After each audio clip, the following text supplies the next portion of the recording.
ቲክቶክ በአፍሪካ ህጻናትን በሚያካትቱ ወሲባዊ ቀጥታ ስርጭቶች ትርፍ እያገኘ ነው። ቲክቶክ ገና በአስራዎቹ ዕድሜ ውስጥ በሚገኙ ታዳጊ ወጣቶች በሚከናወኑ የወሲባዊ ይዘቶች የቀጥታ ስርጭቶች ትርፍ እያገኘ መሆኑን ቢቢሲ ያገኘው መረጃ ያመለክታል። ቢቢሲ ያነጋገራቸው በኬንያ የሚኖሩ 3 ሴቶች ይህን ተግባር የጀመሩት በአስራዎቹ ዕድሜ ውስጥ እያሉ መሆኑን ይገልጻሉ። ሴቶቹ በሌሎች የመልእክት መለዋወጫ መተግበሪያዎች ለሚላኩላቸው ወጣ ያሉ ይዘቶች ክፍያ ለመደራደር ቲክቶክን እንደሚጠቀሙ ተናግረዋል። ቲክቶክ እንዲህ አይነት ይዘት ቢከለክልም እንደሚፈጸም እንደሚያውቅ የቲክቶክ ቀጥታ ስርጭት ተቆጣጣሪዎች ለቢቢሲ ተናግረዋል።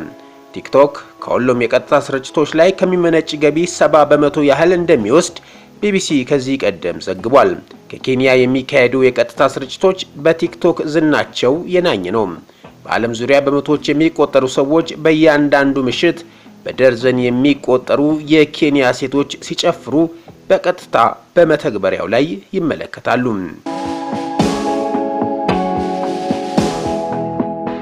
ናይሮቢ ውስጥ ከሌሊቱ 8 ሰዓት ነው። ሕይወት በቲክቶክ መተግበሪያ ላይ ደርቷል። ሙዚቃው ይጮሃል፣ ተጠቃሚዎች እርስ በርስ ይጨዋወታሉ። አንዲት ሴት ስሜት ቀስቃሽ የዳንስ ትርኢት ልታሳይ ካሜራዋን አብርታለች። በተለምዶ ኢሞጂ የሚባሉት ስሜት ገላጭ ምስሎች በስጦታ መልክ እየጎረፉ ስክሪኑን ሞልተውታል። የዳንስ ትርኢት የምታሳየው ሴት በተደጋጋሚ ታፕ አድርጎ ለኪኔምቤ በውስጡ መልእክት ላኩልኝ ስትል ትሰማለች። ታፕ የሚለው ሐረግ በብዛት በቲክቶክ ላይ ጥቅም ላይ የሚውል ሲሆን ተመልካቾች የቀጥታ ስርጭትን ላይክ እንዲያደርጉ የሚደረግ ጥሪ ነው። ኪኔምቤ በሰዋሊ ቂንጥር ማለት ነው። መልእክቱ ላኩልኝ የሚለውን ሐረግ ወሲባዊ ይዘት ያላቸውን ድርጊቶች መመልከት ለሚፈልጉ ተመልካቾች በቲክቶክ ላይ በግል መልእክት እንዲልኩ የሚቀርብ ጥሪ ነው። ባየናቸው አንዳንድ የቀጥታ ስርጭቶች ላይ ወሲባዊ አገልግሎቶችን ለማስተዋወቅ ሚስጥራዊ የወሲብ ቃላቶች ጥቅም ላይ ውለዋል። የኢሞጂ ስጦታዎች ለቲክቶክ የቀጥታ ስርጭቶች ክፍያ ሆነው ያገለግላሉ። ቲክቶክ ግልጽ የሆኑ ወሲባዊ ድርጊቶችንና እርቃንን ስለሚያስወግድ እነዚህ ይዘቶች በሌሎች መተግበሪያዎች ይላካሉ። ቲክቶክ በዓለም ዙሪያ ቀጥሯቸው ከነበሩ 400,000 የቀጥታ ስርጭት ተቆጣጣሪዎች መካከል ጆ እያልን የምንጠራው ኬንያዊ አንዱ ነው። ጆ ወሲባዊ ይዘቶችን መገደብ የቲክቶክ ፍላጎት አይደለም፣ ብዙ ሰዎች በቀጥታ ስርጭት ላይ ስጦታዎች ሲሰጣጡ ለቲክቶክ ከፍ ያለ ገቢ ነው ይላል። ቲክቶክ አሁንም ከቀጥታ ስርጭት ስጦታዎች 70% ያህል እየወሰደ መሆኑን ደርሰንበታል። ኩባንያው ይህን ያህል ትልቅ ኮሚሽን ይወስዳል መባሉን አስተባብሏል። ባለፈው ዓመት በአሜሪካ የዩታ ግዛት በቲክቶክ ላይ ባቀረበው ክስ መሰረት ኩባንያው በ2022 ባካሄደው የውስጥ ምርመራ በቀጥታ ስርጭት ውስጥ የህፃናት ብዝበዛ እንደሚካሄድ ቢያውቅም ከፍተኛ ትርፍ ስለሚያገኝ ጉዳዩን ችላ ብሎታል። ቲክቶክ በፍርድ ቤት ሂደት ላይ ያለውን ክስ ደህንነትን ለማሻሻል ያደረጋቸውን ቅድመ እርምጃዎች ችላ ያለ ነው ሲል ምላሽ ሰጥቷል። ቻይልድ ፈንድ ኬንያ የተሰኘው በጎ አድራጎት ድርጅት ብዙ ወጣቶች ያሉበት የሀገሪቱ የስነ ህዝብ አወቃቀርና ሰፊ የኢንተርኔት አጠቃቀም ጋር ተዳምሮ ኬንያ ለዚህ ብዝበዛ ተጋላጭ ነች ይላል። በአጠቃላይ የአፍሪካ አህጉር ከምዕራባውያን ሀገራት ጋር ሲነጻጸር ደካማ የበይነ መረብ ሽፋን አለው ሲል በጎ አድራጎት ድርጅቱ አክሎ ገልጿል። የይዘት ቁጥጥር ለማድረግ ከቲክቶክ ጋር ውል ላሰረው ቴሌ ፐርፎርማንስ የሰራው ጆ ተቆጣጣሪዎች የተከለከሉ ወሲባዊ ቃላት ወይም ድርጊቶችን ማጣቀሻ መመሪያ ተሰጥቷቸዋል ብሏል። ነገር ግን ይህ መመሪያ ገዳቢ ነው የሚለው ጆ ሚስጥራዊ ቃላትን ወይም ሌሎች ቀስቃሽ ምልክቶችን ግምት ውስጥ አያስገባም። ለምሳሌ ካሜራው ደረታቸውና ጭናቸው ላይ እንዲያተኩር ሲያደርጉት ወሲባዊ ቅስቀሳ እያደረጉ እንደሆነ ማየት ትችላላችሁ። ምንም ላይናገሩ ይችላሉ፣ ነገር ግን ወደ የማህበራዊ ትስስር አካውንታቸው እያመሩ እንደሆነ ማየት ትችላላችሁ። ነገር ግን ምንም ማድረግ የሚችለው ነገር የለም። ሌላው ኬልቪን የምንለው የቴሌ ፐርፎርማንስ የይዘት ተቆጣጣሪ ቁጥጥሩ በቲክቶክ የሰው ሰራሽ አስተውሎት AI ላይ ያለው ጥገኝነት የተገደበ ነው።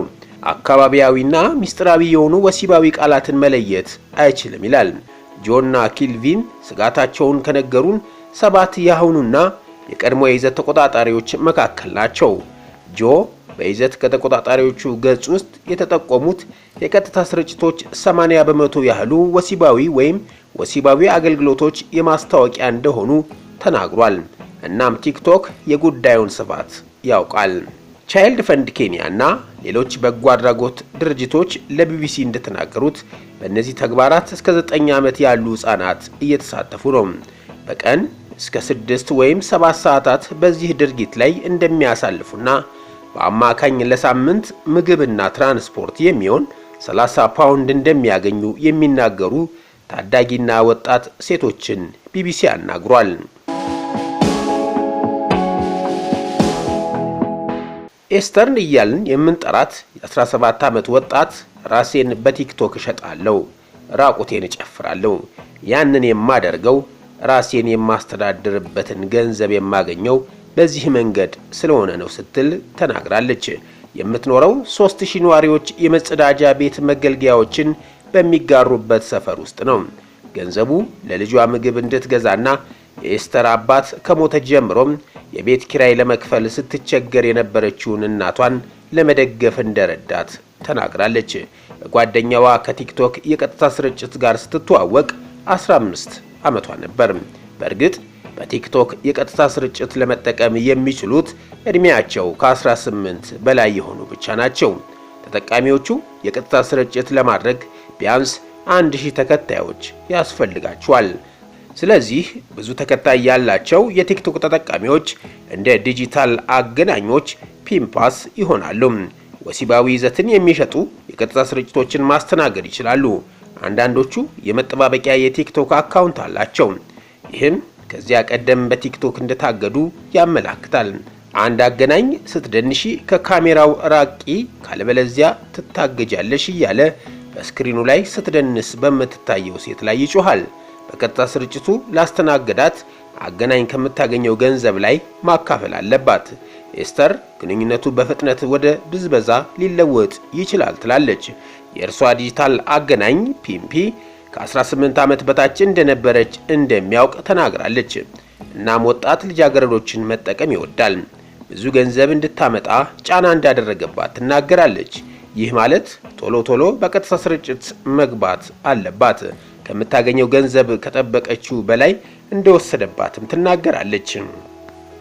ለምሳሌ 35000 ሽሊንግ የሚገመት ኢሞጂ በስጦታ መልክ ከተላከ 20000 ይወሰዳል። ስለዚህ የማገኘው 15000 ሽሊንግ ብቻ ይሆናል። ለእርሱ መስራት በካቴና እንደመታሰር ነበር ትላለች። ትልቁን ድርሻ ስለሚያገኝ መጠቀሚያ የሆንኩትም የምጎዳውም እኔ ነኝ። በቲክቶክ የቀጥታ ስርጭት በጀመረችበት ወቅት እሷም 15 ዓመቷ እንደሆነ የምትናገረው ሶፊ እውነተኛ ስሟ አይደለም። በአውሮፓ ካሉ ወንዶች በሶስተኛ ወገን መተግበሪያዎች ላይ አገልግሎት እንድትሰጣቸው ጥያቄ እንደቀረበላት ተናግራለች። አንዱ የጀርመን ተጠቃሚ ለገንዘብ ስትል ጡቶቿንና ብልቷን እንድትዳብስ እንደጠየቃት ትገልጻለች። አሁን 18 ዓመት የሆናት ሶፊ በበይነ መረብ የወሲብ ስራዋ ተጸጽታለች። በሌሎች መድረኮች ለተጠቃሚዎች የላከቻቸው አንዳንድ ቪዲዮዎች ያለ ፍቃዷ በሌሎች ማህበራዊ ሚዲያዎች ላይ ተጭነዋል ስትል ትናገራለች። ጎረቤቶቿ ይህንን በማወቃቸው ሌሎች የአካባቢ ታዳጊዎች ከእርሷ ጋር እንዳይገናኙ ያስጠነቅቋቸዋል ስትል ለቢቢሲ ተናግራለች። የጠፋ በግ ብለው ፈርጀውኛልና ወጣቶችን እንደማሳስታቸው ተነግሯቸዋል። ብዙ ጊዜ ብቸኛ ነኝ። አንዳንድ ልጃገረዶችና ሴቶች የቲክቶክ ተጠቃሚዎችን በአካል ለወሲባዊ ለመገናኘት ክፍያ እንደተከፈላቸው ወይም ከአገናኞቻቸው ፒምፓ ጋር የግብረ ስጋ ግንኙነት እንዲፈጽሙ ግፊት እንደተደረገባቸው ተናግሯል። ቲክቶክ በአፍሪካ ገበያዎች ውስጥ እግሩን ለማስገባት ይፈልጋል። ነገር ግን ይዘቱን በብቃት ለመከታተል በቂ ሰራተኞችን እየቀጠረ አይደለም ሲሉ በኬንያ ያሉ የይዘት ተቆጣጣሪዎች ይናገራሉ። የኬንያ መንግስት ለጉዳዩ ዕውቅና የመስጠት ምልክቶችን አሳይቷል። በአውሮፓውያኑ 2023 ፕሬዝዳንት ዊሊያም ሩቶ ከቲክቶክ ዋና ስራ አስፈጻሚ ሾውዚ ቼው ጋር በመድረኩ ላይ የተሻለ የይዘት ልውውጥ እንዲኖር ጥሪ አቅርቧል። ኩባንያው በኬንያ ከሚገኘው የቲክቶክ ቢሮ ጋር በመተባበር ቁጥጥር ለማድረግ መስማማቱን መንግስት ገልጿል። ነገር ግን ቢቢሲ ያነጋገራቸው ተቆጣጣሪዎች ከ15 ወራት በኋላ አንዳቸውም ተፈጻሚ አልሆኑም ብለዋል።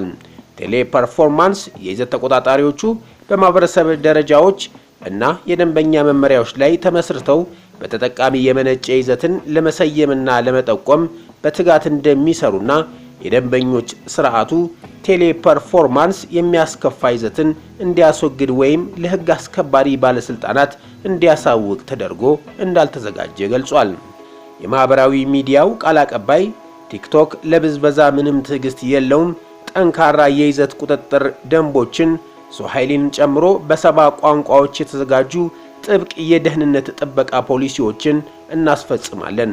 አካሄዳችንን በቀጣይነት ለማጠናከር ከሳራ በታች ካሉ የአፍሪካ የደህንነት አማካሪዎች ምክር ቤት ጋር በአጋርነት እንሰራለን ሲሉ ለቢቢሲ ምላሽ ሰጥቷል። ለመረጃዎቹ ቢቢሲን በማመስገን ለዛሬ ያዘጋጀነውን በዚህ መልኩ አበቃን። ሰላም ሼልፍ ቲዩብ ነን። መርጠናና መሰግንም ለይተን አንተችም።